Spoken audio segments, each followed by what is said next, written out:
कोल्हापूरमध्ये एका तरुणावर तलवारीने हल्ला करण्यात आलेला आहे। जयसिंगपुरातील नांदणी नाका परिसरातली ही घटना आहे। पूर्वी झालेल्या एका भांडणाचा राग मनात धरून हा तलवारीने हल्ला करण्यात आला। तिघांविरोधात जयसिंगपूर पोलीस ठाण्यामध्ये गुन्हा दाखल झालाय आणि या तलवार हल्ल्याचं सीसीटीव्ही फुटेज पुढारी न्यूजच्या हाती लागले। हे दृश्य आपण बघतो।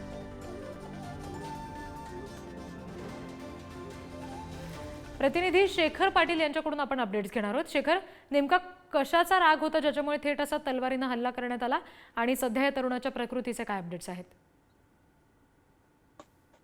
रिद्धी, खरं तर एक जुना वाद आहे। हा वाद नेमका कशाचा होता याबाबत अद्याप माहिती मिळाली नाही। मात्र एका जुन्या वादावरून एका दुचाकीवरून आलेल्या 3 जणांनी एका तरुणावर हल्ला केल्याची ही सगळी सीसीटीव्ही फुटेज जे आहे ते आपल्या हाती लागलेलं आहे।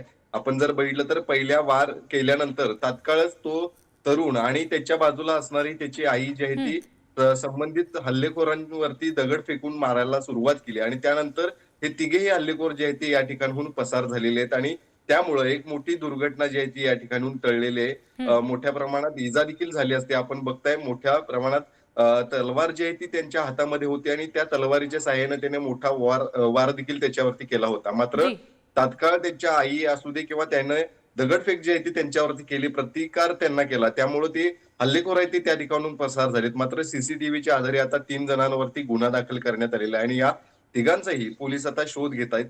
त्यामुळे नक्कीच हे नेमकं कारण काय होतं हे देखील आता या 2 दिवसात स्पष्ट होईल अशी शक्यता आहे। जी प्रीती। शेखर, धन्यवाद दिलेल्या माहितीसाठी।